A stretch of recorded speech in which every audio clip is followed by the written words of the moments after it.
Hello, magandang araw po at welcome po sa aking kusina. Ayan po ang ating lulutuin para ngayong araw ng Martes, pananghalian. Isang simpleng ulam lang po at ayan, nabalatan ko na po lahat ang aking water chestnuts at yung pong mga sangkap niya ay nakalagay na rin po sa aking screen at madali nyo na rin pong sundan kung ibig nyo po na subukan ang ganitong lutuing ulam. Ayan po.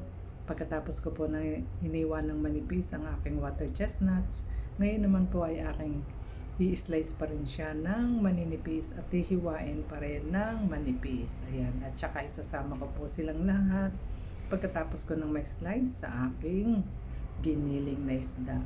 7 piraso lamang po ang aking ginamit dahil hindi naman po karamihan ang aking giniling na isda.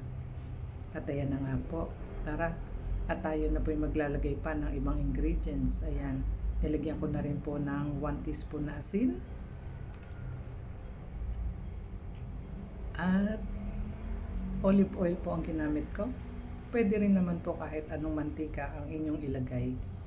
At lalagyan ko na rin po siya ng 3 scoop na cornstarch. Hindi naman po masyadong puno ang aking scoop.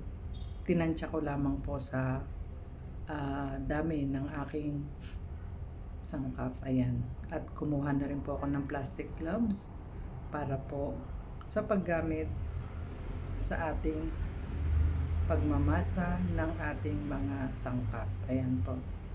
Simple lamang po ang ulam na ito at napakadali.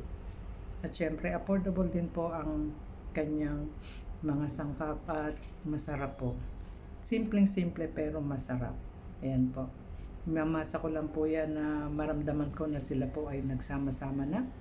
At kung kulang po ang inyong mantika, pwede nyo pong dagdagan o yung inyong cornstarch. Ayan.